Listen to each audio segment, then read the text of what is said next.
All right. Good evening, everyone. Welcome to the work session for August 16th. Our first item on the agenda tonight is EV charging stations, a discussion. This will be led by our senior planner, Brett Kelver, and our associate planner, Adam Harrell. Gentlemen.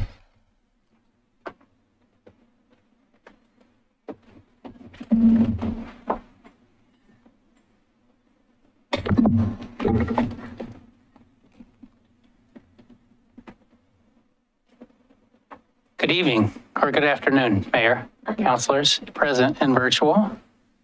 Brett Kelver, I'm a senior planner with the city, and I'm just pulling up a presentation here for you. While you're doing that, I'll point out that Councilor Beatty is joining us via phone or Zoom. Is she on Zoom or phone?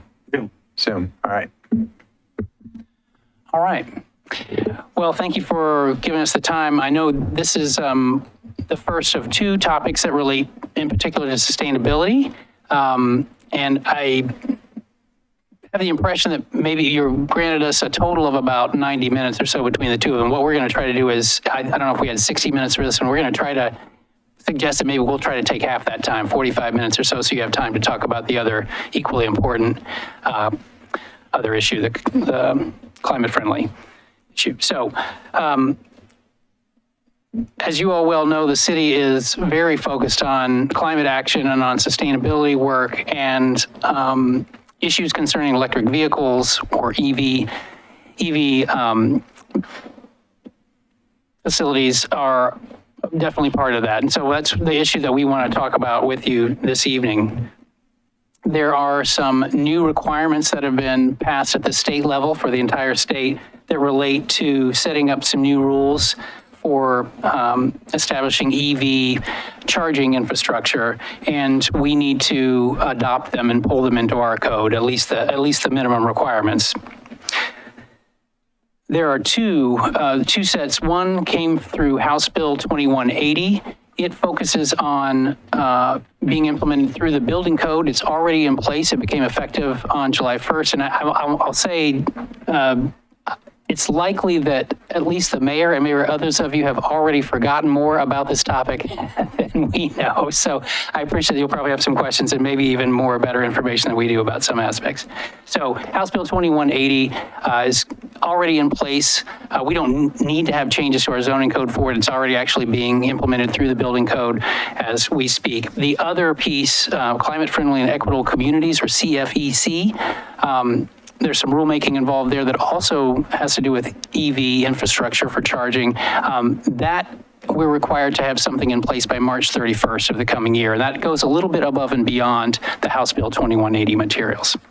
So that's what we're dealing with, a timeline of trying to get something in place for the CFEC piece of things, especially by March of the coming year. So just a quick comparison of these two sets of rules. I guess some prime differences are, like I mentioned, House Bill 2180 does amend the building code. It doesn't affect our zoning code. We technically don't have to do anything in our zoning code, and it's already going to be put into effect through the work of the building official. It's the CFEC rules that we do need to adopt something into our zoning code. Both sets of rules apply to new buildings, and in particular to multi-unit buildings of a certain size, as well as mixed use. One difference is that the CFEC rules do not apply to new commercial buildings. Then I think before Adam explains a little bit more about some of the details and gets into some of the questions we want to discuss with you, I guess just to cover, I guess, a couple basics of some of the terms that we're using. And there's a broader vocabulary that's out there. We've tried to kind of get a little bit of a hold on it to cover what we're talking about with these rules. So different levels of charging. A simple description is level 1 is something that could be just plugged into a regular electrical socket. It's very slow charging. I think Commissioner Beatty raised a couple of good questions for us in an email yesterday. that I just want to address one aspect. It's true there's some wide ranges in terms of, for each of these levels, how long it actually takes to charge up a particular car. But the point is, this level 1, it could be a couple days, for example, that you have your car, your vehicle plugged in to a socket to get it charged up. Level 2 is what these requirements focus on. And it is, the idea is, while it's not a rapid charging, it can be as few as a few hours to charge a vehicle. Again, it can range a little bit widely, but the idea is this is the kind of thing that it's ideal if you have this infrastructure in your house. You drive the vehicle around and then you can park it overnight. By the next morning, it's charged up. So not a matter of days, but a matter of hours.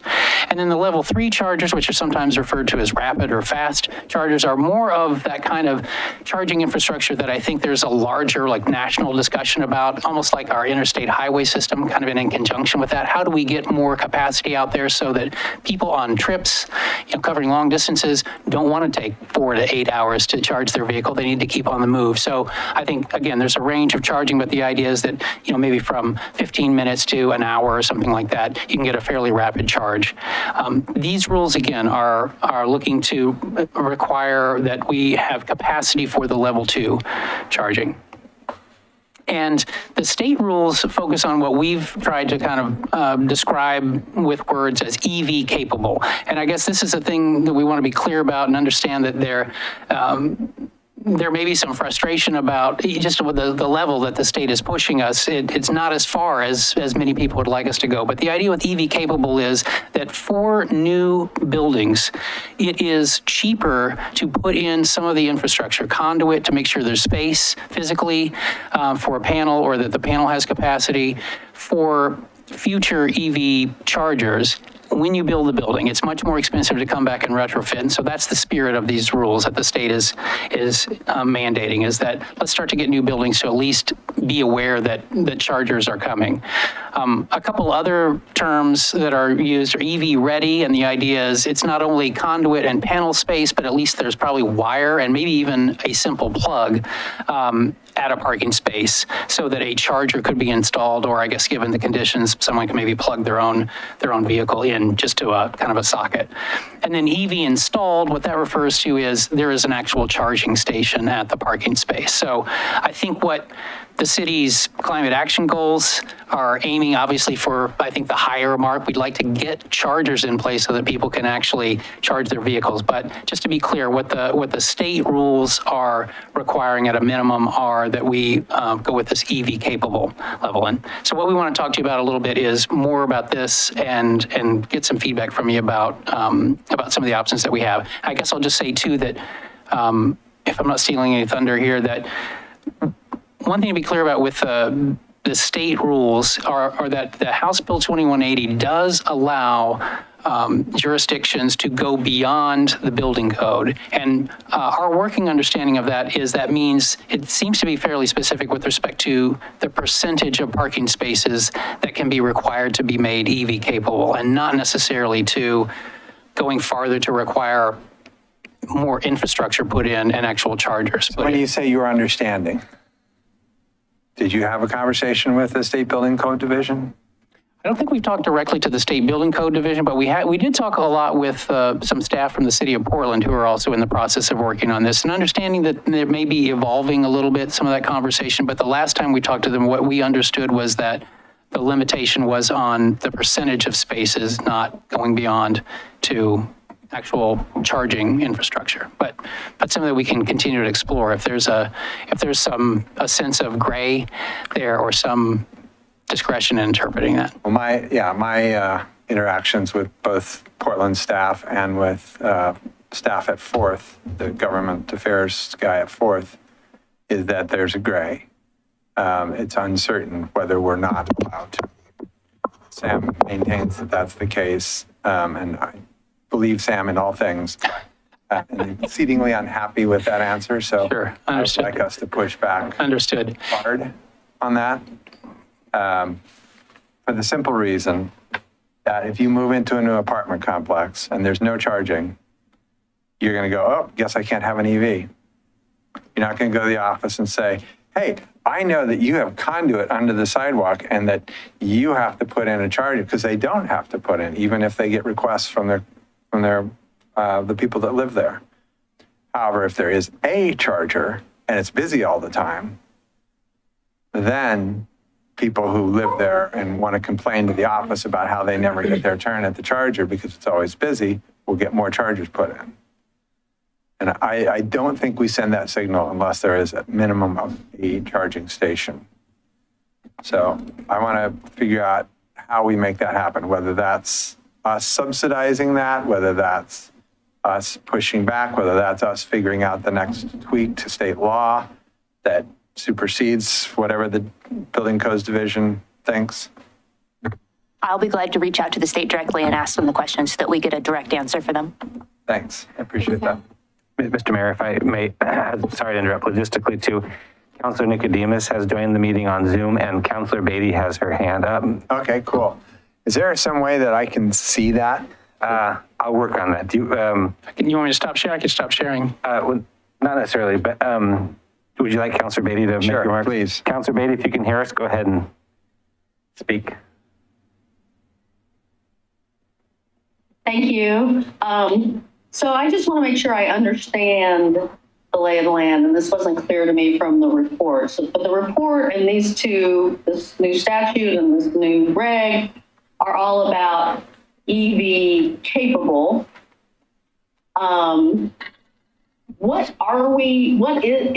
What is required in terms of actual installations now? Or are actual installations now chargers just voluntary? Is there no requirement? I mean, you do see them going in office buildings and in new apartment buildings and stuff. So is there a minimum? Is there a requirement under state building code and we're just not allowed to go beyond that requirement? Or is there actually no requirement? There is no requirement. It's state building code. They don't do that. Wow. Yeah. Well, I do think, we should push that envelope a little. Yeah, that's ridiculous. Yeah, and maybe reach out to Hillsborough and find out if the reason they have that is because they required it before the state law changed, or if they're figured out a loophole in the law, or if they're exercising that gray area, or they're challenging the state, whatever. Find out why they're able to do it. Okay. All right. I mean, I wouldn't want to go all the way to, 40% installations probably. That might be excessive. But certainly more places ready. I mean, some amount of installations required and more parking spaces EV ready. Yeah. Anyway, I'm sorry. I'm probably getting ahead of things here. That's okay. I did it already too. Well, I think with that, I think it's a good transition over to Adam. He'll talk a little bit more about some of the requirements, and this may get at some of what you've gotten into already a little bit. All right. Thanks, Mr. Mayor, City Council. So I'm Adam Hero, Associate Planner. Been here since last November, so it's my second time in front of y'all. So what is actually required by the rulemaking, the CFEC rulemaking, is 40% of new spaces must be level 2 capable, EV capable. And that's only for mixed use and multi-unit buildings. So it's not applying to commercial, which is still at that 20%. Electrical service capacity, which is defined pretty loosely in the rules by the Building Codes Division, is space reserved at the panel and then also conduit installed and marked for EV charging. And then also here, this bottom point, I know we've had some discussion about it already, but so far we've had some conversations internally, and it seems like we may not be able to require EV chargers installed or the wiring and the outlet, which are sort of the next steps. So we'll have further exploration on that, but that's sort of the understanding that we've been working under. Adam, can I ask a quick question? Because we're all getting used to having our new missing middle housing code in place. So multi-unit and mixed-use buildings, so would this apply to a quadplex or townhomes? It would not. 6 units, right, or up? 5 or more. Five Yeah, or and- more. Laura's doing the 5 sign. Okay. Yeah, and even if you had a mixed-use development where someone built 2 quadplexes, that would be a 4 and a 4. It doesn't unfortunately apply. Okay. There are other jurisdictions who have their own ways of approaching that similar zoning as the RMD. Okay. Thank you. Can I also ask, you mentioned commercial. Does commercial mean industrial as well? Like we just recently heard we have a new warehouse being built. Do those have to build this infrastructure too? No, I think as we understand it, it does not apply to industrial development. Well, the 20%, I think. No? Are you sure? We think it's just commercial, mixed use, and And by commercial, they are defining that literally as retail?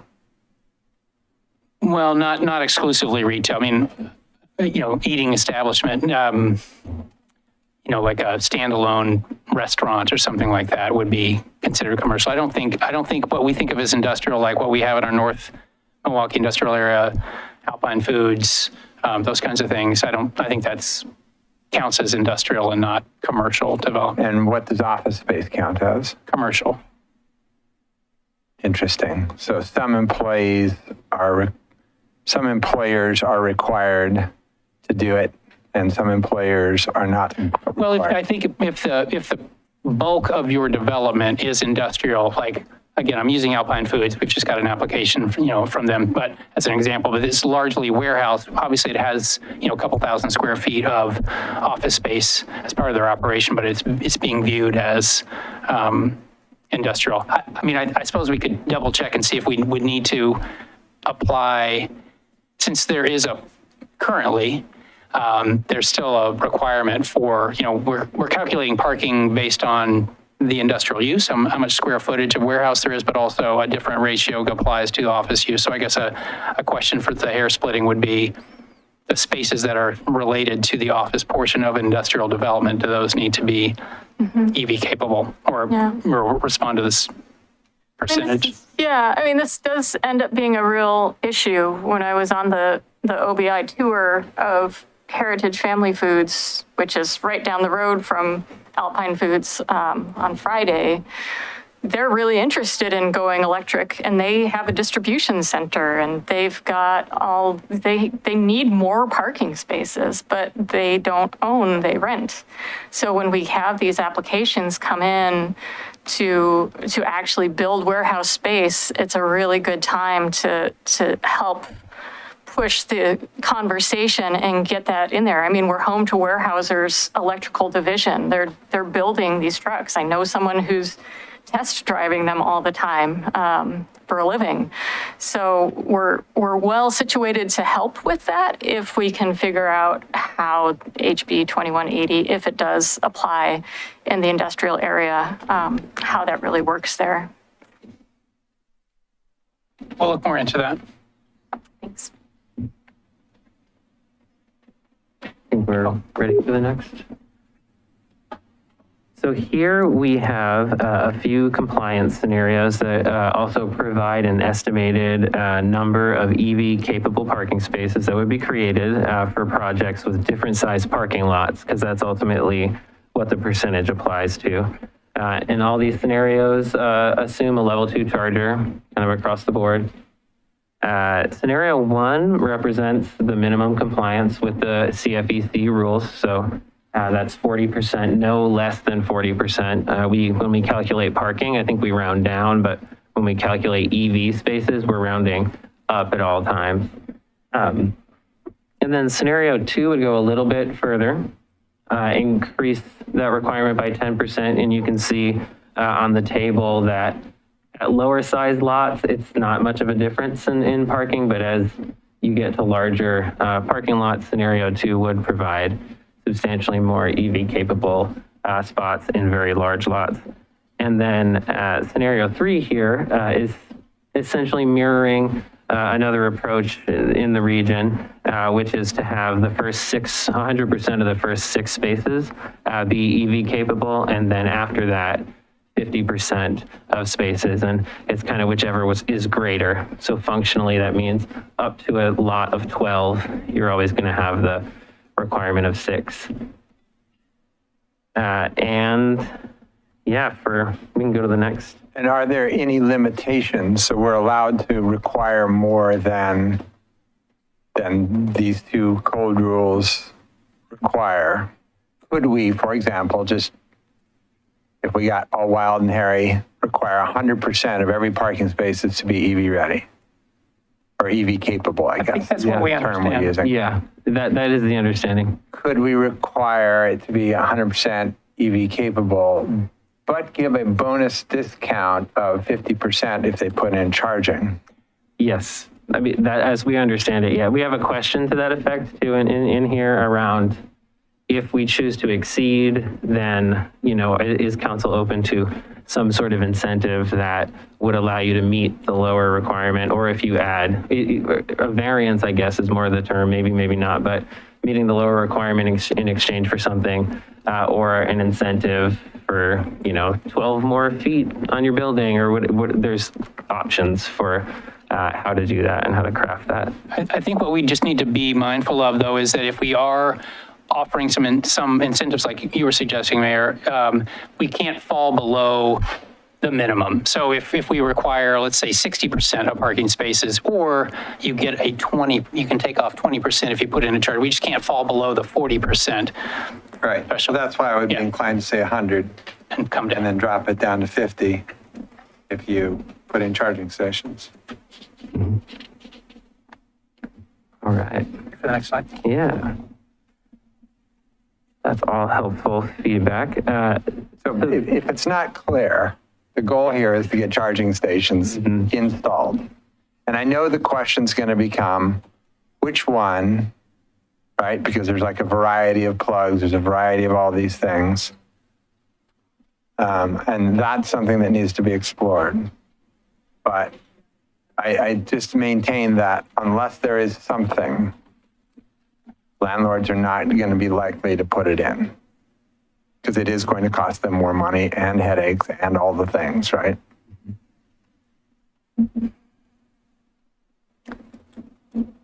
All right. So equity considerations related to this push for these requirements. Given that 80% of EV charging occurs at home, and homeowners are 3 times more likely to own EVs, renters are often lacking, EV charging at home. It's a very common problem in the research about renter preferences around EVs, that homeowners are more likely to have them, and it's a lot easier to charge it when you own the home, and you can install it. You have the freedom to do what you want with it. These requirements are going to have a very small impact on rent levels, as far as an economic study that Portland did for their requirements, what that would end up, how that would end up impacting rents. It's less than 1% for the typical development. So we don't have the research on how it impacts Milwaukie, but we can assume that it won't be so outrageously higher than that. We also know that this is likely to increase EV access for renters, even though it's not as it is the requirements aren't installing a charging station. It's a little bit easier to take the next step for the wiring for installing the charging station if a landowner chooses to do so. And then also another really key benefit is that, Multnomah County, Clackamas County, and urban areas, there's air pollution, and some of that is generated by vehicular traffic, and having electric vehicles is one of the best ways to reduce that local air pollution. So that's a really important reason why these rules came into effect as well. So this is just a reminder that City Council and the city in general have prioritized electric vehicles in the Climate Action Plan, also in the comp plan. And so, up here we have our first sort of what we're working on tonight and over the next several months. But there's also a few other initiatives that council has included. Creating a program to install EV chargers at multi-unit housing complexes is one. Another is to develop incentives for more workplace EV charging, and then supporting outreach to encourage the shift to electric vehicles. So those are some of the other items that are in the Climate Action Plan. And I think given some of the gaps with what the state's requiring, you can see how some of these will fill some of those gaps. So coming back to, I think, what we were hoping to get from council this evening is just some direction. And as you noted, Mayor Gamba, you've given us some indication of where you'd like to see this go. We want to just make sure we're clear and can get as specific as possible, I guess, about the direction that the council would like staff to pursue in terms of the question of going beyond the minimum requirements that we've outlined, especially for the CFEC rules. And so we've outlined these couple of questions, couple of specific ones with respect to the first question of going beyond. And it sounds like there's some clear interest in doing that, particularly with the idea of finding ways to strongly encourage, if not indirectly require, installed chargers.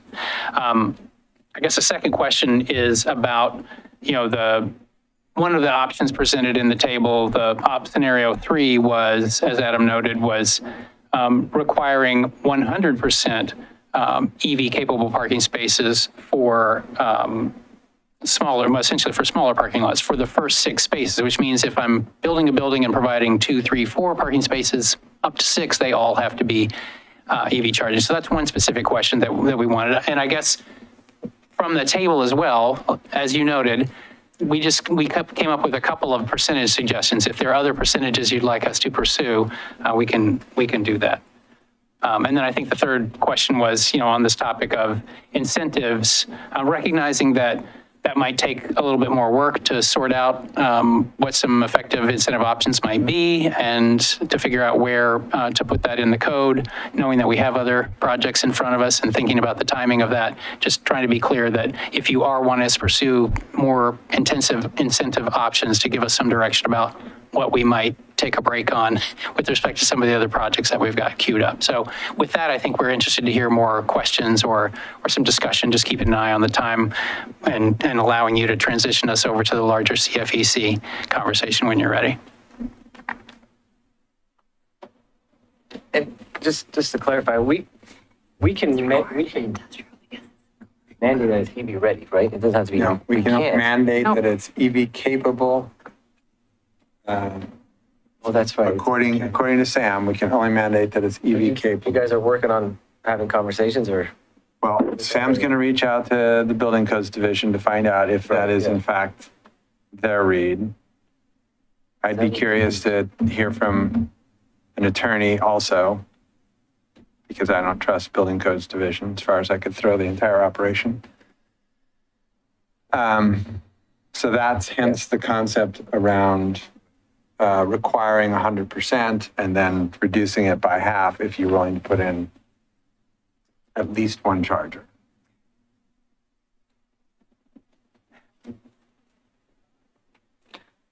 I'm fine with that. I'm comfortable with the 100%. I don't have any concerns about that for the smaller parking lots. I agree that it would be nice to figure out a way to incentivize. I hear you on having no capacity to add this without taking something else off. I guess I would encourage, I don't feel a need for a full suite of different carrots that we could offer. I think keeping it pretty focused and saying, if you would like to do this, this is what we can offer, or this is how we could get a charger. I don't need it to be an exhaustive search, I guess would be my direction.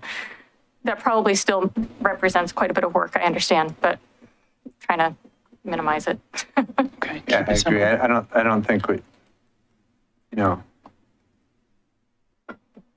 see if any other cities have come up with a workaround, if indeed we need a workaround. But then if not, just go for the simplest, most straightforward direction. And that to me seems like it, but. I think one thing we've recognized as we've been trying to learn more about this whole issue is that there are obviously a number of layers of complexity for this. For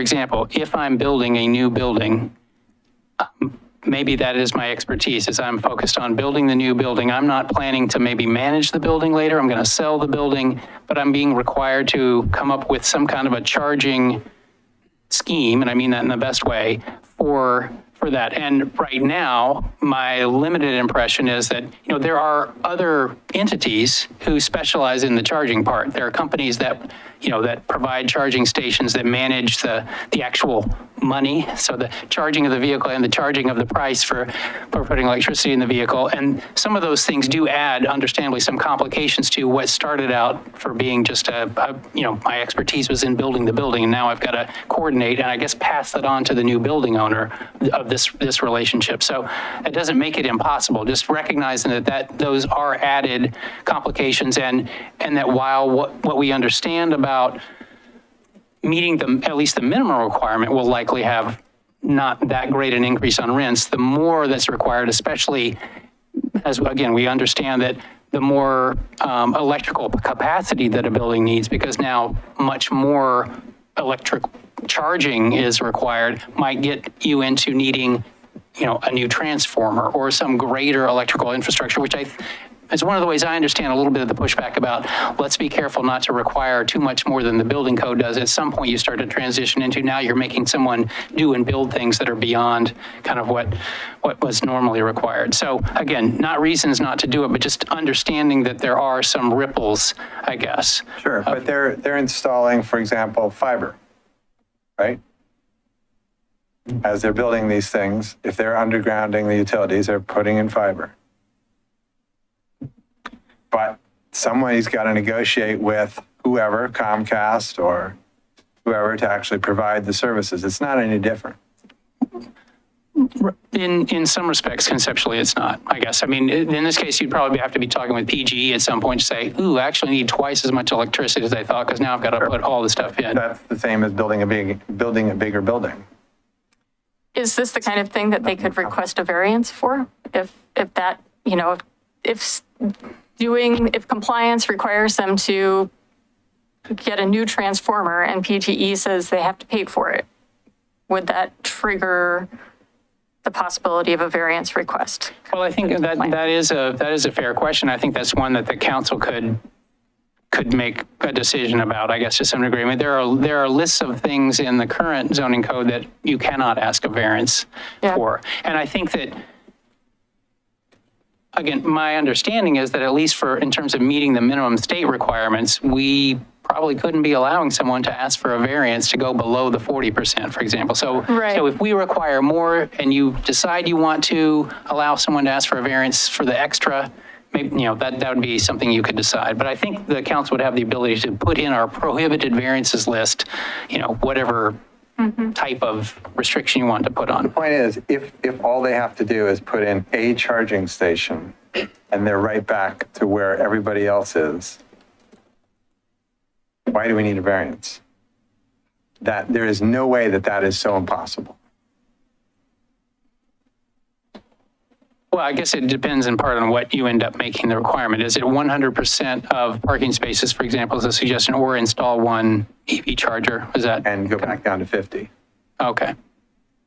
Yeah, you install one. For a single charger? Sure, because all that's necessary, and the point is well taken, that we don't know specifically what kind of chargers are going to be ideal. We don't know a lot of things. We don't know how the interface between the chargee and whoever's providing the electricity is going to be set up. Those are all complicated things. I get that.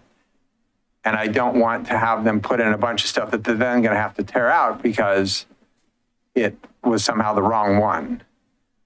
What I absolutely positively want to do is send the message to any tenant that EV charging is available at this apartment complex. And they will not get that message unless there's an EV charger at the apartment complex. Right. I mean, I guess to me, there's if you're talking about a 10-unit small apartment complex, a single charger makes sense. If you're talking about a 200-unit apartment complex, I think I wouldn't want to reduce the incentive for putting, I wouldn't want to, like, we go with the 100%, I wouldn't want to reduce to 50% just because they put in one charger. I'm open to more. I'm open to more, but that was my reasoning, was that there may be a variety of kinds that want to be put in, and they're not going to know what that is until the building's open. Right? But certainly, if there's a standard, some kind of standard charger out there, that's going to be usable by somebody, and the next 5 they can put in might be a Tesla because there are 20 people that live there with Teslas, whatever. We've got Sam's attention. Well, I just wanted to bring up some of these new facilities are using mechanical parking, and that might be something you factor in too, because if they have mechanical parking, I'm not sure how they would do the EV ready at the mechanical parking spots. Yeah. Yeah. Just, I guess. We had more than one explore mechanical parking. Axle Tree has it, and Henley is also putting it in. And Axle Tree at the time said that they were setting it, Axle Tree had it, but I didn't realize Henley was. and Axle Tree at the time said that they were setting it up so some of their parking spaces would be EV ready. They do have some that are not the mechanical parking. I think those were the ones they were talking about. I'm not quite sure that they use the ones for the mechanical parking. It was just something I thought I'd throw out there because this is something that I'm seeing more and more with the commercial or the big boxes because they can fit more in a smaller area. So how do those types of developments follow the state law as it is, which requires them to put in 40% EV charging infrastructure, or EV capable infrastructure? If it's going to be all stacking, they obviously got to run the cables on something. Well, building code is 20%, but they do have 20% that is not the EV stacking. I'm just thinking when you're saying 100%, that might be where we run into problems. Gotcha. Right. Yeah. But he's saying in a case where all my parking is mechanical and I still have to meet 20%, how am I going to do it? They still have to have ADA parking spots in addition. I haven't seen any that are, I think Axle Tree only had maybe 10 that weren't mechanical. They had enough to meet all of their ADA spots and a couple others, and I know Henley has quite a bit more of just the regular, but that would be something, they'd have to show us how they could meet the 20% that I have to require for building code that didn't incorporate in that. When you were talking about the 100%, it kind of, Yeah. something to think about. Yeah, and maybe that's something we'll have to create an exception of some sort for, or only require 100% on the lower level. I can see, I don't know anything about mechanical parking, but I'm going to pretend I do for a moment. Right, it moves. But I would imagine that it's easier to make it accessible from those lower levels of the stacking than the higher levels. Yeah, it's technically possible to do, right? Because each one of those stacked units has electricity to it. We've seen examples in preliminary research. We've been trying to focus on the zoning aspect, but we have seen examples of places that claim that they can create mechanical parking with EV charging. So, we don't know the veracity of their claims necessarily, but it does seem like some people are trying to figure that out in a market sense. Okay, thanks. Here's my 2 cents. I originally wasn't thinking that we needed more than 40%, but I like the thinking that requiring more than 40% might get us actual charging stations because they get, that's the concession or that's the incentive. So I do think that's worth exploring. I don't know where you draw the line on size of parking lots to where 100% makes sense or not. I do also think we should be making clear that EV parking gets preferential placements in parking lots. That you have the parking for people with disabilities, and then the next thing over is the EV parking, that you give it preferential placement. in parking lots and not relegated to back corners. So we've got some a slide or two in the back of this presentation that kind of gets at some of the ways in which there's a recent report released by the, and if you can go like this one, right? I guess it's like 5 back. It's this one. The U.S. Access Board released guidance on EV charging stations, and a lot of the same ADA requirements apply. You are required to provide a reasonable number of accessible EV spaces in the process of providing EV spaces. You have to provide a reasonable number that are accessible and provide the same sort of accessible pathway to the nearest exit from those accessible spaces.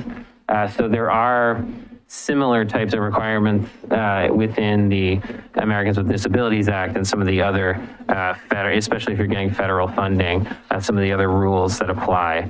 Architectural Barriers Act, I believe, is one of the other main pieces of that govern that. Okay, great. The other thing about other incentives, I guess I feel like we're going to be talking about, we're supposed to come back to talking about the high density zones. That's a piece that's still to be worked on, and the hubs, that's a piece to still be worked on. And maybe we'll want to talk about incentives in those contexts and roll this into it. But I would not be supportive of like building height additions for this at this point. I think that would be premature, and we've got to see where our code's taking us the next few years. Yeah.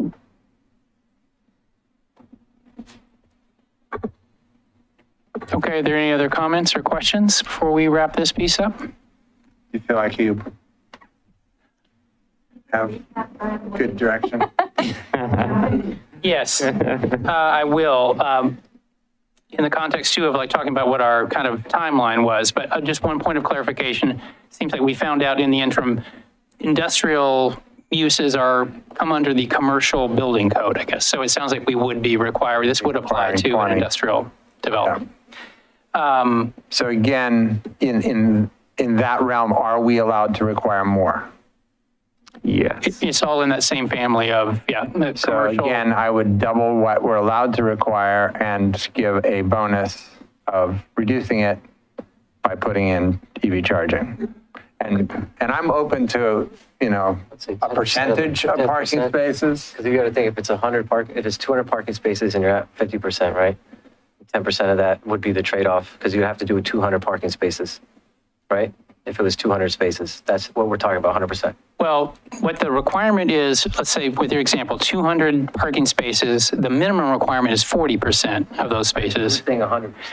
So they'd have to do all 200 spaces unless they did, let's say our incentive was 10% of their spaces were Actually have charging. chargers, then we'd cut it to 50%. So 100 spaces would still have it, and you'd have, what, 10 charging stations or 20 charging stations? You'd have, right, I guess if, right. 10% off the original number or 10% off the 50% number, whichever one. Yeah, let's think about percentages over the next little bit while you guys are working on this.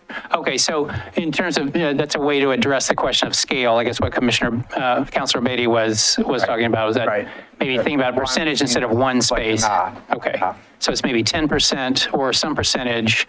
That would be the if you provide 10% actual spaces with a charger, you would fall back down to Percent. 50%. Yep. So you're still wanting to keep your minimum bar a little bit higher than the minimum 40. Okay. Yeah, because I think what we know is that, so a lot of folks who are renters are in current buildings that these laws are not going to affect, right? And what we know is that a lot of people, if they can charge either at work or at home, they will buy an EV. If they can't charge at either one, they're not going to buy an EV. So if we can require more workspaces to have them, that opens up the space for people who currently live in existing multifamily units to actually buy an EV. So I do think it's worth pushing on that end. Okay, so a quick recap would be, it sounds like the council is supportive of going beyond the minimum. In fact, going to requiring 100% EV-capable spaces with the option, if you provide, let's say, right now, working number 10% of the spaces with an actual installed charger, the requirement would fall back to 50% of spaces. So 50% of spaces EV capable, and would that include the 10% that you've done? Okay.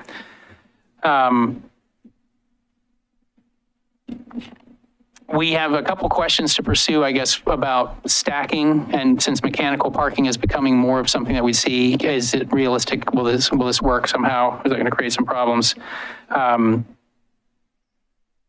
There was a question about variances, but I'm not sure that I took much direction from that.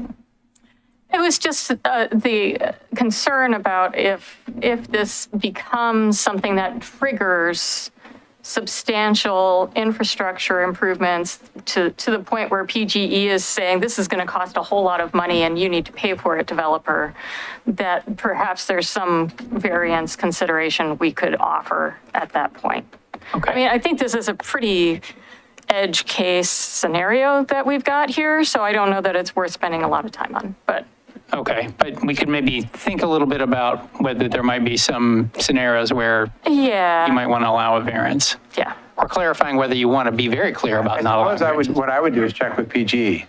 Is it such a big jump that, having this much charging, that it's going to require infrastructure on their end somewhere that they're going to make a developer pay for? And I think their answer is probably going to be as long as they have demand management and the chargers are something they can control when it's charging, they're not going to care too much because then they will charge. They'll just have the charger set to charge from 10 p.m. until 6 a.m., which is their low load time. But yeah, Peter's raising his hand. I was just going to say, so, PGE does provide commercial incentives to developers Right. to install charging infrastructure. Right. They'll actually even pay for quite a lot of that initial infrastructure So there you going go. in. Right. Yeah. So we don't need to worry. They want to sell electricity. So we don't need a variance. Yeah.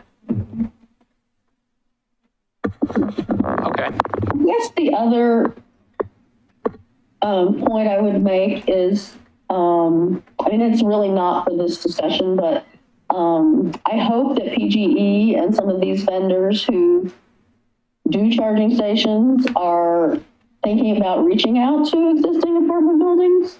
I know somebody in a condo over in Waverly who, not the big Waverly Greens, but a smaller condo development, and they want charging and they don't know how to go about doing it.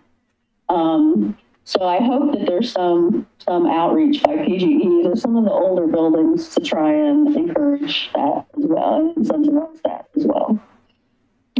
Right. I guess that would be maybe one final point to take, is that there was some suggestion that we at least devote a little bit of energy to thinking about some possible incentives, not a necessarily broad range, but something fairly simple and straightforward. Very simple. And see if we can come up with some ideas. And I think that could be a separate thing that we work on. I don't want that to get tangled up in this code stuff, because I do think that's a separate ballywick a little bit. And I think there's going to be both some state and some federal money aimed at that.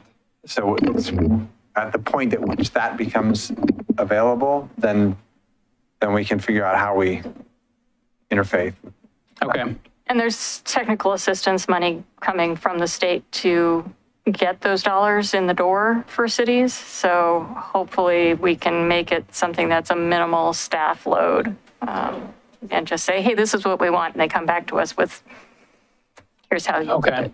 So what I'm hearing is, don't worry about trying to incorporate incentives into this code effort, except for kind of the reverse incentive that of, causes them to actually put in charging. right.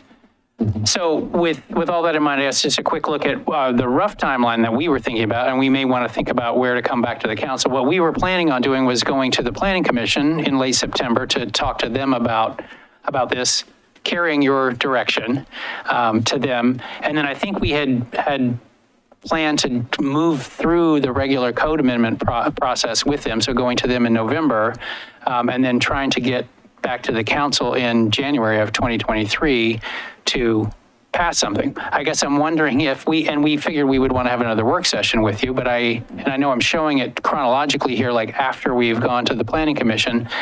I mean, we don't want to hold things up too much, but I wonder if we should maybe be coming back to the city council before we can have a work session with the Planning Commission, introduce the idea, but maybe we want to come back to you before we bring a kind of the next the actual draft code, rather than going. I mean, it feels like that you would probably want to hear back from kind of what we've worked out, or do you not feel like that's necessary if we keep it simple?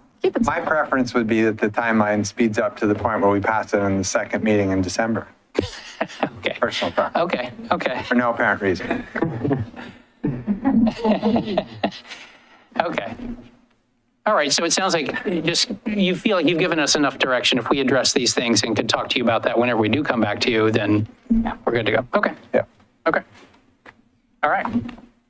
Cool. Good job, guys. Thank you. Thank you. All right, our next discussion item is climate-friendly, equitable communities. This will be led by our planning manager, Laura Weigel, and our assistant planner, Ryan Dyer. Ryan's going to drive.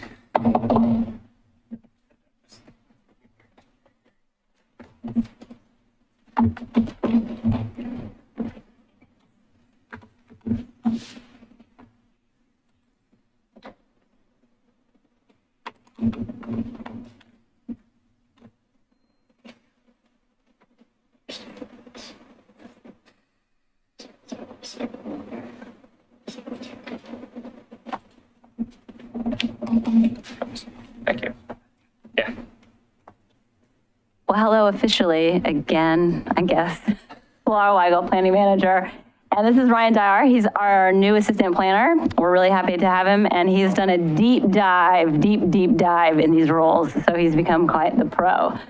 So we're here to tell you all about them. I hope that the staff report was a lot to digest. Sorry about that, but it's a lot to digest. So we tried to give you as much and little as we could. So we'll do an overview and then get into some questions we might have for you all. As someone who's been following along, I thought you guys did a great job. Ryan did it. He's been working on it for a while now, so it's good. Yeah, thank you. There's a lot there. Yeah, and thanks for having us. So, yeah, just providing an overview.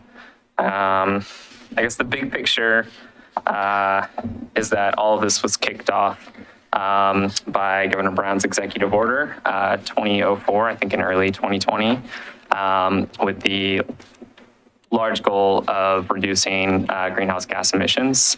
So that executive order directed DLCD and ODOT to conduct rulemaking to reduce greenhouse gas emissions, specifically through updating the transportation planning rule, and then also setting greenhouse gas reduction targets. So most of the changes are addressed through the transportation systems plan update process, and then there are some changes that we will be required to make that fall outside of that process. So those are the parking rules. They take effect a bit sooner. So January 1st of 2023 is when some of them will apply. And then June 30th of 2023 is when some others will need to be adopted. What? Just, there was one piece in there that I kept looking for, and maybe I missed it, and it may have gone out of the rules during all the negotiations, so I may have missed that aspect too. But at one point, there was a minimum maximum within the climate-friendly areas of city, minimum maximum floor height of buildings. I think that got dropped. That got dropped? Wow. Yeah, I'm not sure. So the climate-friendly areas do not apply, not all of the regulations for the climate friendly areas do not apply to Because we're in metro. Yeah, because we're in metro. Some do. When that is the case, it's typically called out as the Region 2040 centers in the rules. Yeah, so I'm not sure. I kind of stopped following some of those new regulations that were being applied in the climate friendly areas. So I'm not sure if that, but that sounds right, that they probably got dropped. Yeah, I think it was the metro exception. Yeah, definitely. I think definitely got dropped for metro. They might still apply outside of metro. But yes, not to us. Okay, so just an overview, there were 3 divisions of the Oregon Administrative Rules that were amended through the Climate Friendly Equitable Communities rulemaking process. So those 3 divisions are within Chapter 660. So that's Division 8, which deals with housing implementation of Goal 10. Primarily, that set of regulations deals with the housing capacity analysis and the housing production strategy, which the city is currently going through that process. Not many of those rules directly affect Milwaukie. They mostly will impact communities outside of the metro region. But there is one noted in the staff report, one area in which we might have to, I think we'll probably have to make some changes to our zoning code. The other 2 divisions, Division 12 implements Goal 12, which is transportation. So that's the transportation planning rule, which will be primarily what we'll talk about today. And then in addition to that, Division 44 was updated. So there's no currently Oregon statewide planning goal related to climate change, but that division deals with greenhouse gas reduction targets.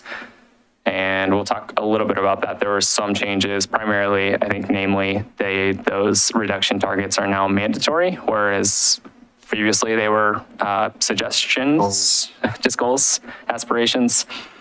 And in addition to that, other metropolitan planning organizations, planning areas, so Salem, Kaiser, and then Springfield, Eugene Springfield, were also added, targets were added for them.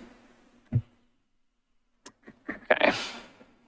So in terms of the changes to the transportation system plans, I've kind of grouped these changes into buckets. They're not the neatest buckets, but hopefully it helps with comprehension. So the first bucket is changes to the transportation system planning process. So 2 big changes that I kind of pulled away. One is the engagement requirements with underserved populations.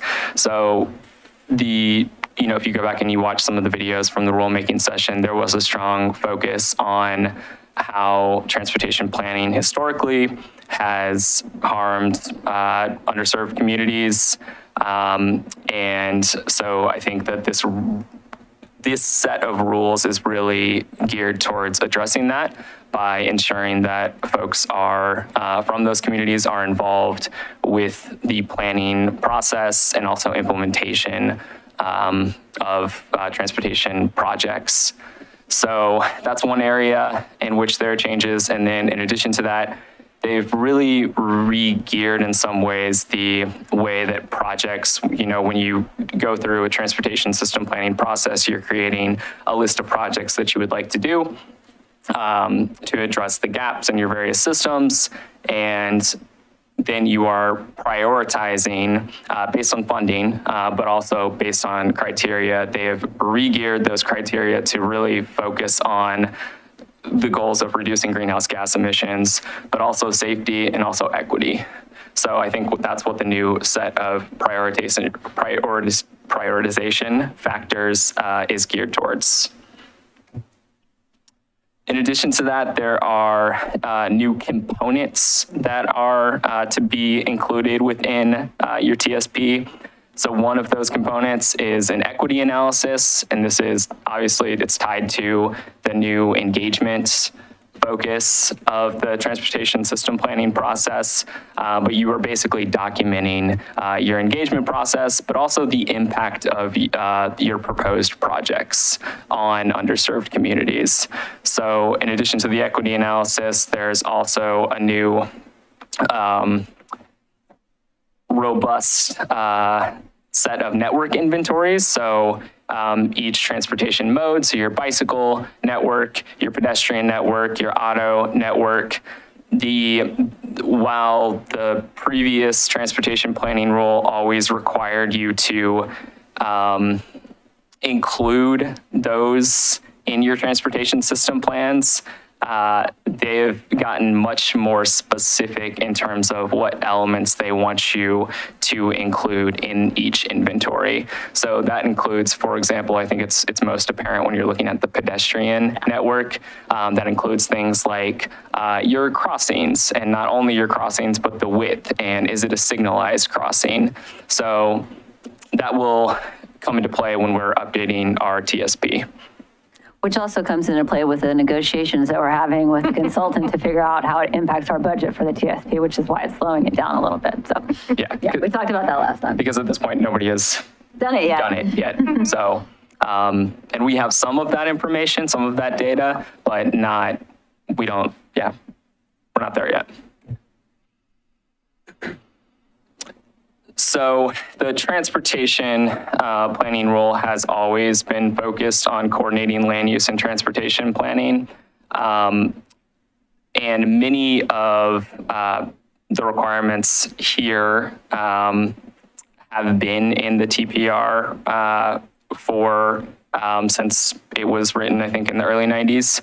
But they have basically what this is saying is that when you're going through your transportation system plan update, you need to be coordinating the transportation network that you're planning with your land uses and making sure that your zoning code is in effect doing these things. So promoting a pedestrian-friendly environment, connected neighborhoods, ensuring compatibility between auto land uses, so drive-throughs, for example, gas stations, with a more walkable community, and that you have regulations that protect the intended function of your transportation facilities. So these are all, because these have been in the transportation planning rule since it was initially adopted, these are all things that are currently in our zoning code, and I actually think that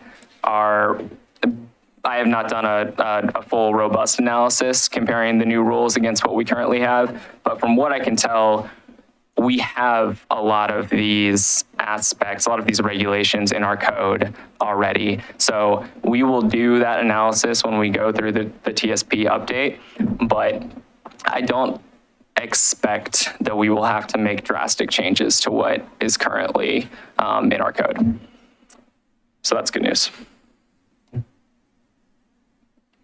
And then we get to parking. So this is the area that falls outside of the TSP update. These requirements, initially, there's a set that we will have to begin to apply with the new year, January 1st. And then there are others where we will have to amend our zoning code to comply with the rules by the end of June, or we basically can no longer apply our parking mandates citywide. And that's quantity when new development is coming in, or somebody is redeveloping and we are asking them to provide a certain number of spaces. There are still aspects of parking, EV, for example, that we can regulate, but it's the parking quantity requirements that we will no longer be able to apply. There's a set of regulations that we have to adopt.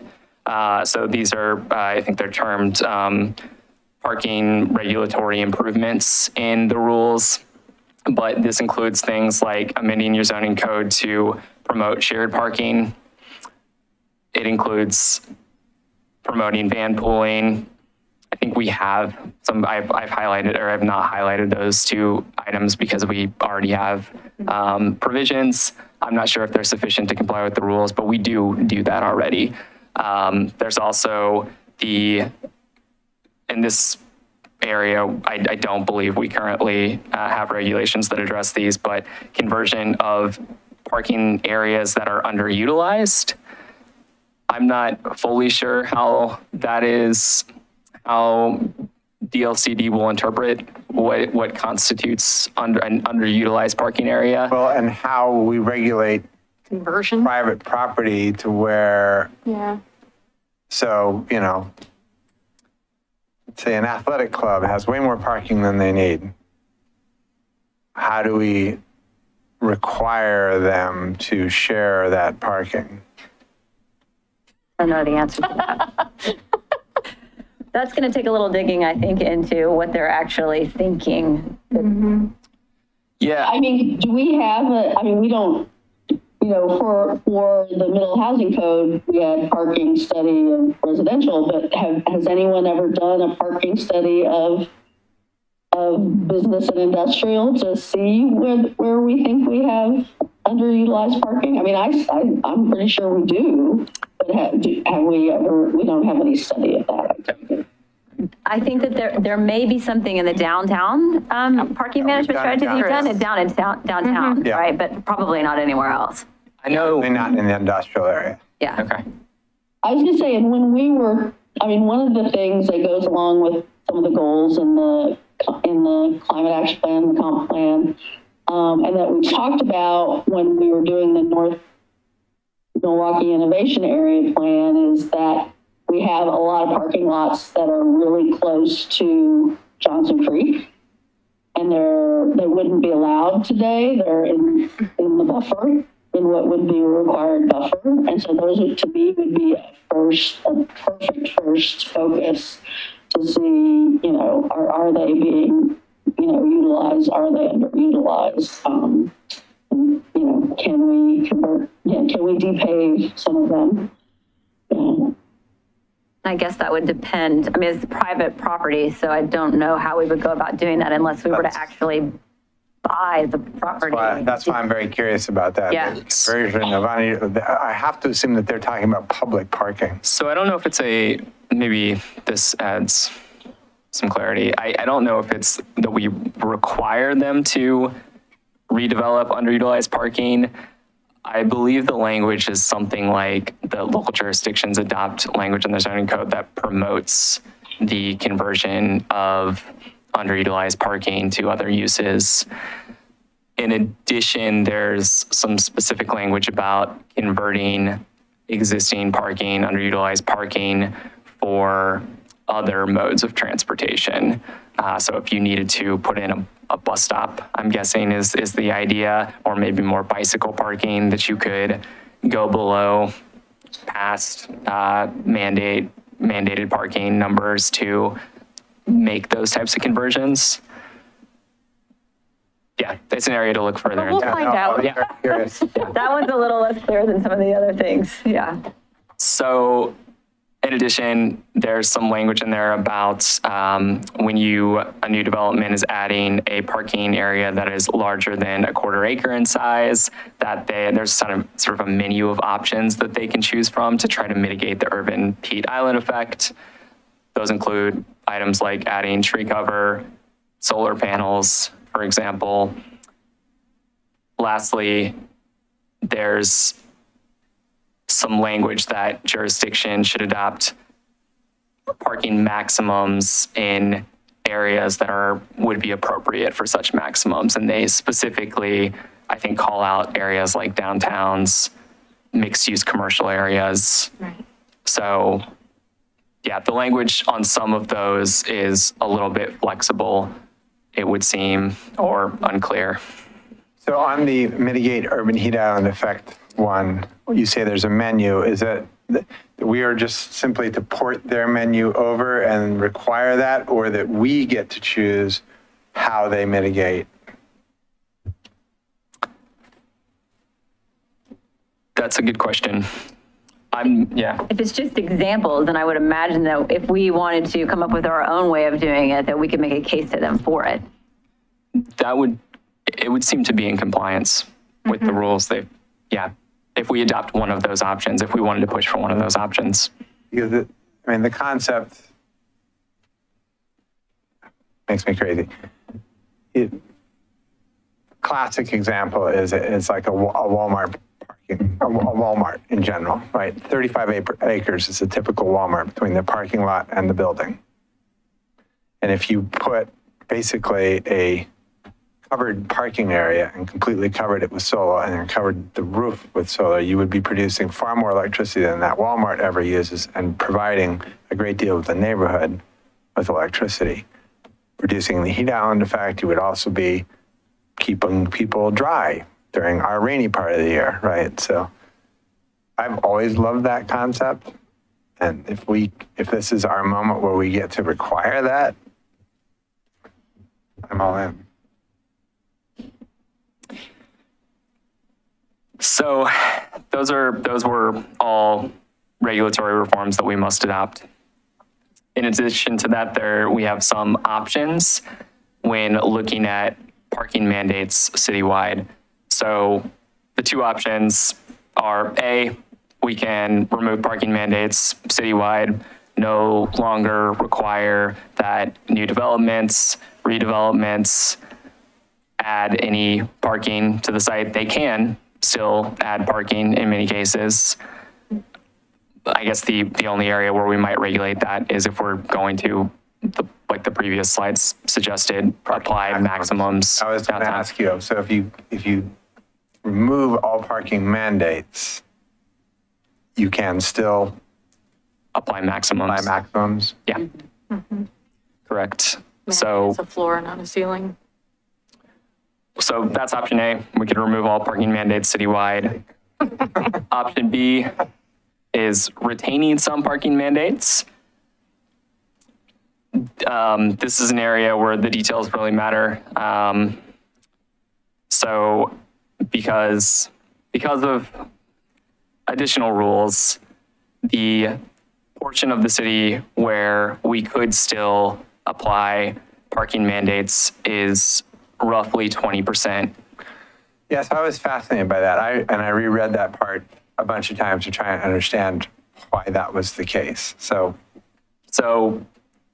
if we were to choose option B and we maintain some parking mandates, there are 4 additional sets of rules, really 5, but these 4 on the screen, we must adopt. So the first is reducing the burden of parking mandates. That one is specifically requires things like unbundling parking, which refers to, not renting the unit or not renting a space with the parking spot automatically. So those would be separated. In addition to that, there are various ways in which builders could meet parking mandate requirements. So instead of, for example, providing the minimum quantity of parking spaces, instead they might provide EV charging spaces that include EV charging. There's a menu of sort of ways that go ahead. Well, so then my question that we need to be understanding on every single piece of this is, what are the things the state is saying the developer may do, and what are the things that the city can require that the developer may do? Mm-hmm. See what I'm saying? Mm-hmm. I do, and and again, I think that because of additional rules, specifically parking near transit corridors and parking reform in climate-friendly areas, and the reduction of parking mandates for different development types, the area in which we could still apply parking mandates, there is some industrial land. Much of it is residential. Much of it is zoned. Map? Yeah. Sorry. We'll get to Slide is really happy. Yeah, The map is what you need. Yeah, That's what we exactly. need. Yeah, so when you, those two middle rules, so parking reform near transit corridors and parking reform in climate-friendly areas, it's the reform near transit corridors that has the largest impact on where the city could continue to mandate parking after implementing the rules. What the rules say is that within 3/4 miles of a transit stop, so a max line stop, and within a half mile of a frequent bus line, so arriving 4 times An hour. every hour, of which Milwaukie has 2, Right. you can no longer require parking, period. And what this map highlights to me is, wow, we really need a rapid transit line that goes down Lake. Well, I mean, I will also say, I did some driving around today, and I think there are some areas that this map is ruling out that are not covered. I do think there are some, I think this map and the other map that we got in the packet need a little bit of fine tuning. And I'll give you a couple of concrete examples. Well, first off, I will say the statute says, yeah, half mile of frequent bus line. It doesn't say half mile as the crow flies. It doesn't say half mile as the person walks. It's not clear. Now, maybe that's clear somewhere else in the statute, but it's not clear in part 440, which is the part that has this. And so if you look at, like, take the International Way area. Like on this map, it looks like half of it is outside of a half mile and half of it isn't. But the half mile it's outside of is King Road. Well, if you think about King Road, so King Road, 37th from King Road to 224 is exactly half a mile. I drove today and measured some of these things. It's exactly half a mile. So the things in the north, in the International Way area that are right along 37th, they are in a half mile of, they are potentially a half mile, but there's a lot of this that's white here that is not in a half mile if you have to get there and not walk across the railroad tracks. So what is the half mile? Is it as the crow flies, or is it as a person can actually physically and safely move? No, it's a good point. It's so under 440 number 4, they provide some clarity there. So it says cities and counties may use either walking distance or straight line distance in measuring the distances in this rule. So what the map reflects on the screen is as the crow flies. It's the easier, the more simple application of the rule. I have spoken some with DLCD staff regarding this specific provision and what it would look like to do a walking analysis if they had any prescribed methodology that they were hoping that jurisdictions would use in applying the walkability aspect of this rule. They don't. And it's the conversation I had, it's challenging. It's possible to run that type of analysis in GIS.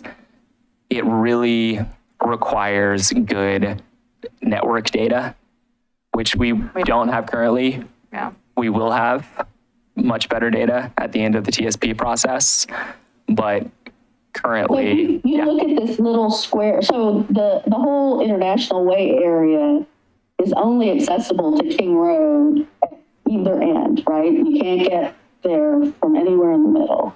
So if you look at the little white square that's on the border of the orange and the white, that is easily a mile from King Road. That is easily a mile. That's I think it's 1.4, the length of International Way. And yeah, so that our yellow edge is easily a mile from King Road, either way you look at it. right. And so, the point is well taken. And attachment A of the staff report does include those a visual representation of those buffers. They are, as the crow fly, buffers. So they're, I found attachment A really hard to understand. it's a busy, I found it really hard to understand. it's a busy map. I apologize. There was a lot to try to incorporate. In addition to that, our Region 2040 center is shown on that map.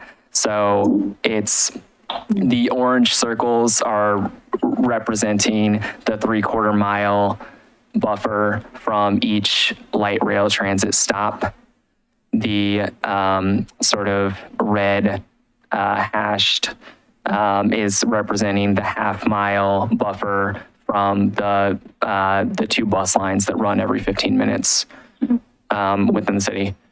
And so again, I just wanted to reiterate that it is as the crow flies now, because we don't really have the capability of getting it kind of down further than that with the data that we have. And we don't know what analysis or methodology is going to be required, because they haven't figured that part out. And they're trying, I think, to, a jurisdiction would have to make a very, very, very strong case for how they actually do the calculations, because the overall goal is to reduce parking mandates in these areas. And so you have to make a very strong case, and we have to have the right data. And so it's just more complicated. It's not that it can't be done, but and to Councilor Beatty's point, we know it's not perfect now. It's a GIS analysis. It's only capable of what it's capable of. We didn't go and drive around. And so I think that for now, we could do a deeper dive analysis, but to Ryan's point earlier, I don't think we will be able to do that until we've updated the TSP, because we won't actually have the data, and we'll have to figure out how we're going to do it and make a case for it. So I think that the idea is that if we use this analysis as the crow flies, that it would be okay for now, and we could use this to guide us through June 2023, because that's all we'll have. And if we have to come back later and do a walkability analysis, depending on what methodology is determined, depending on what data that we have, that we could revisit this later, but I'm not sure. And the other thing is that even if when we do that analysis, it's not going to be a huge impact. I think it would be, so right now we're looking at 20% of the city, about 20% of the city we can, where we can continue to apply parking mandates. 20%. And so that if we were to go in and do this additional analysis with the walkability, with the new data, what do you get? Another 10% possibly? It's Max another 20. But right, maybe a max another 20. So that's just a caveat to think about as we're moving forward.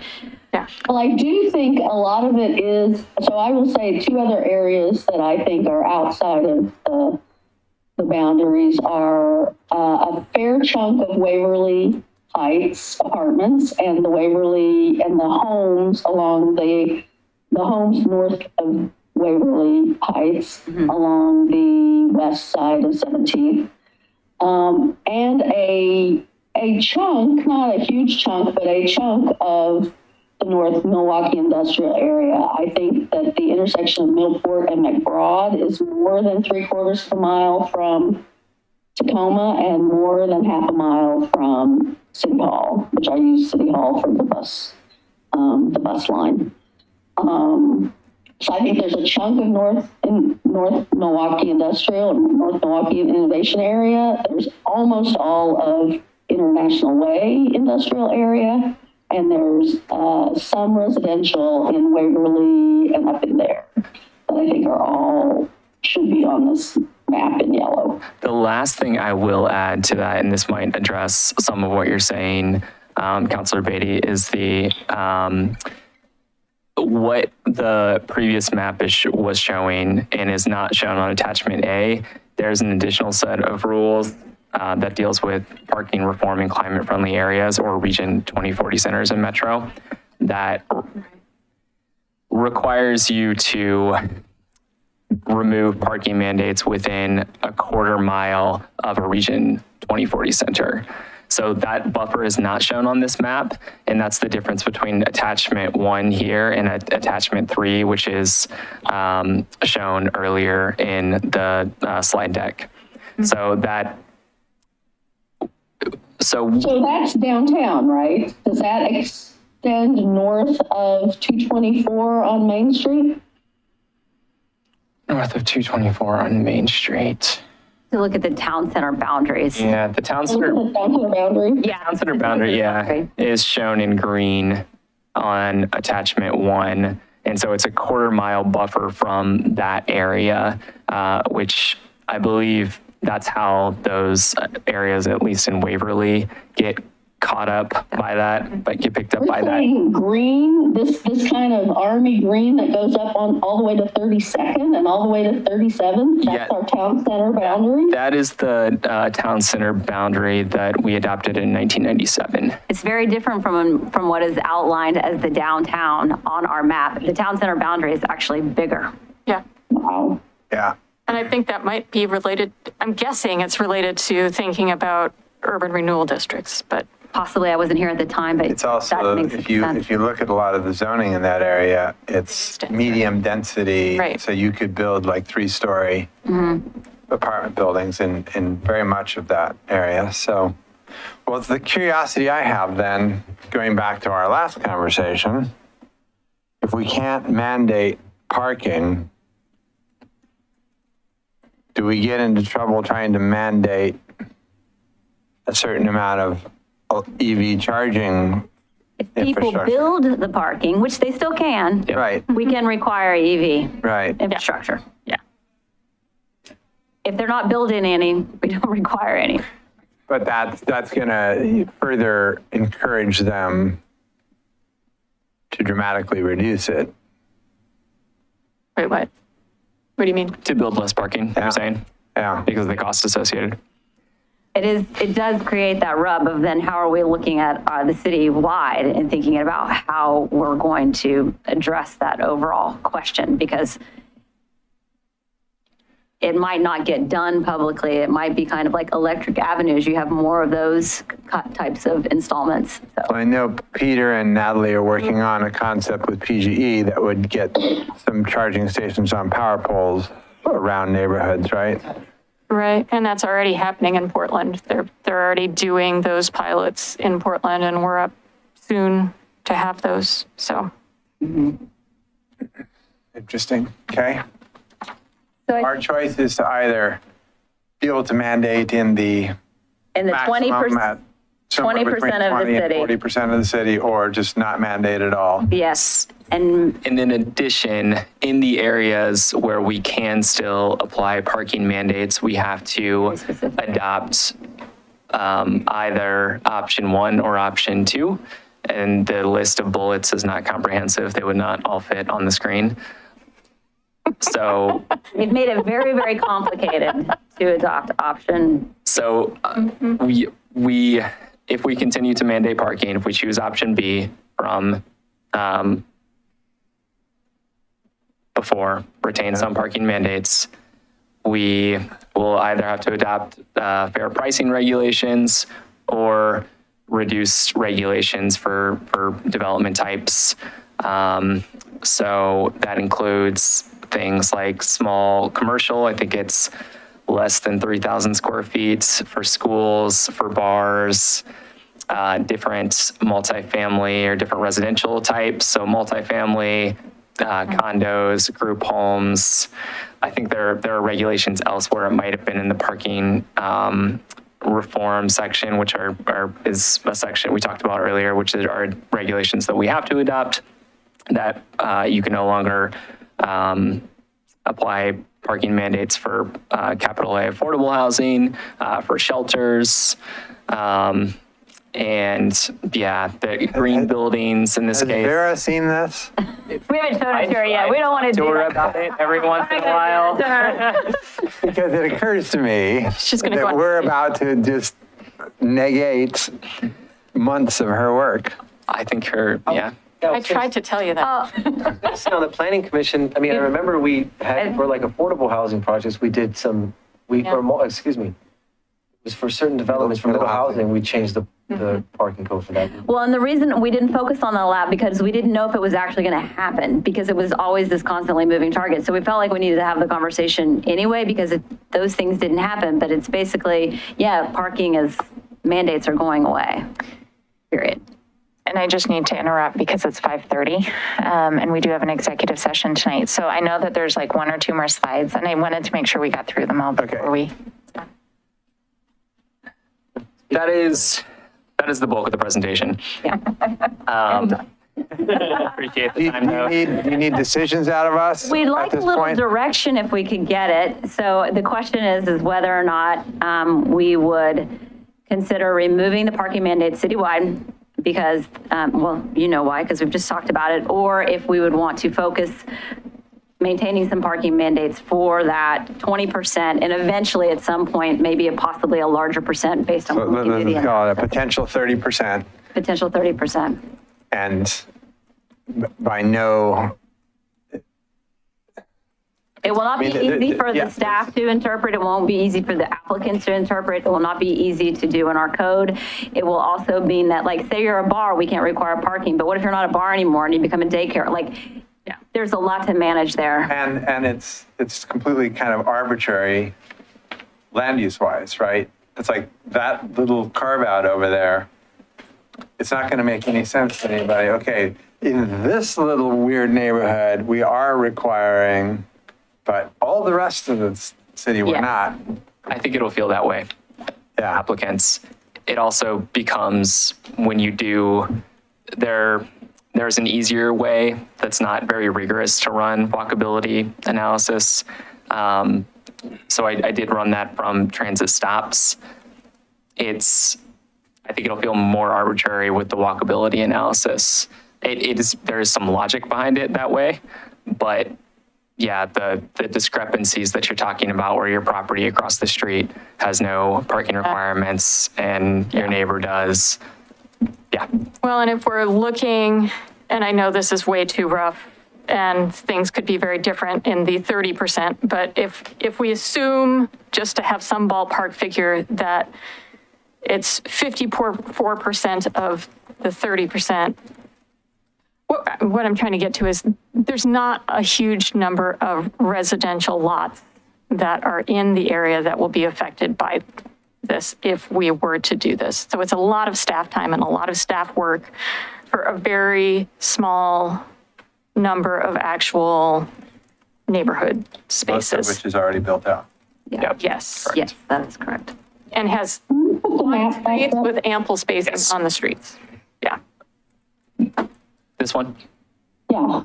So do we have to treat, is this a yes or no question, or can it be we don't need parking mandates in residential, but we want them for industrial? Because I'm not ready to give that up. I think there is a parking problem on International Way. We have cars parking on the dirt, which is not good for our groundwater and everything else. One of those businesses was supposed to build a parking lot many years ago that they never built. We do have oversubscribed, we do have too many cars there. I am not willing to give up some parking requirements in that area. But I do see it makes no sense to treat this corner of residential Milwaukie differently than, 3 blocks away, 3 blocks to the north. It's not terrible. I believe that we could tailor our regulations for this area to apply only to industrial. I don't see anything in the rules necessarily that, and again, there is that long list of exclusions based on whether we adopt the fair parking policies or the additional reductions for development types. I don't see anything in the rules that would necessarily disallow us from only having parking mandates for industrial uses. Well, and on those streets, I mean, that's something we can solve through enforcement and code and not, this isn't necessarily about parking so much as it is about code enforcement. If we were to say, all right, this is a safety issue on International Way and to disallow cars from parking all along there, that's the pathway that I would see. Yeah, I think there are others, yes, agreed. I think there are other solutions. I think there's solutions around mini transit. I think there's solutions around creating more walkability, and I think there's solutions around code enforcement, all of which in some ways are going to be less complicated than what you're talking about having to jump through in order to preserve. Well, I mean, we've been talking about mini transit for as long as I've been on council. That's not a near-term solution that appears to be, on the horizon. I mean, And I'll defer to staff to talk to code enforcement about what it would mean to, prohibit parking on International Way and how enforceable that would be. But I mean, I think we should maintain our ability to have mandates in that area. And we should calculate it based on access, not on as the crow flies. And I appreciate all of this feedback. And I want people. Answer? No, I think they've gotten enough direction. This is just a general starting of a staff discussion, if I'm correct. It's enough because we can work it through planning commission as well and have them come up with a recommendation, and then you all can work it some more. Well, just so you've got feedback, I would be fine with not requiring mandated parking. It sounds like 3 of you are fine without me too, requiring. just because I think the time it would take to work on all that stuff and regulate that small chunk of area, we could probably use that time to put towards focusing on mini transit. Right. Exactly. We do not. If we had can't do the that. extra time, but we Or don't. something. Just so you know. Point is. The mini transit piece has been a discussion we've had for a couple of years. We do not have the money or resources right now, mainly because her hand's over her face right now. Not even. We can talk about this another time. I can catch you up. Thank you, guys. Thank you. Good work. Thank you. Thanks. All right. When we adjourn the work session, we will be going into executive session pursuant to Oregon Revised Statute ORS 192.6602H to consult with counsel concerning the legal rights and duties of a public body with regard to current litigation or litigation likely to be filed. With that, we are adjourned from the work session. And we have a different link, right? That's right. I'll start that here.